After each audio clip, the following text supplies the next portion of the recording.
بسم اللہ الرحمن الرحیم۔ السلام علیکم۔ ایک پرانے اور بوسیدہ مکان میں ایک غریب مزدور رہتا تھا۔ مکان کیا بس آثار قدیمہ کا کھنڈر ہی تھا۔ غریب مزدور جب شام کو گھر لوٹتا تو اس کی بیوی معصومیت سے کہتی، اب تو گھر کا دروازہ لگا لیں، کب تک اس لٹکے پردے کے پیچھے رہنا پڑے گا، اور ہاں اب تو پردہ بھی پرانا ہو کر پھٹ گیا ہے، مجھے خوف ہے کہ کہیں چور ہی گھر میں نہ گھس جائے۔ شوہر نے مسکراتے ہوئے جواب دیا، میرے ہوتے ہوئے بھلا تمہیں کیا خوف، فکر نہ کرو، میں ہوں نا۔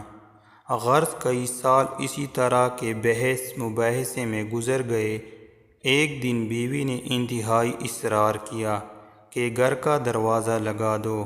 بالآخر شوہر کو ہار ماننا پڑا اور اس نے ایک اچھا سا دروازہ لگا دیا۔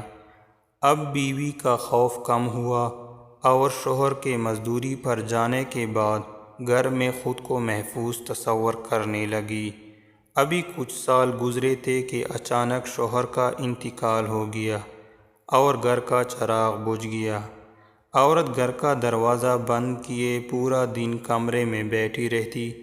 ایک رات اچانک چور دیوار پلانگ کر گھر میں داخل ہوا۔ اس کے کودنے کی آواز پر عورت کی آنکھ کھل گئی۔ اس نے شور مچایا، محلے کے لوگ آ گئے اور چور کو پکڑ لیا۔ جب دیکھا تو معلوم ہوا کہ وہ چور پڑوسی ہے۔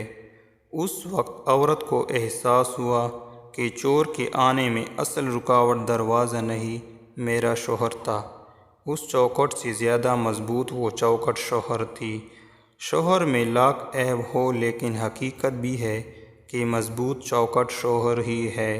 ہماری شادی شدہ ماؤں اور بہنوں کو چاہیے کہ ان کی چوکھٹوں کی خوب دیکھ بھال کیا کریں اور اللہ کا شکر ادا کیا کریں۔ شکریہ دوستو، اگر ہماری ویڈیو آپ لوگوں کو پسند آئی ہو تو ہمارے چینل کو سبسکرائب کریں، ویڈیو کو لائک اینڈ شیئر ضرور کریں۔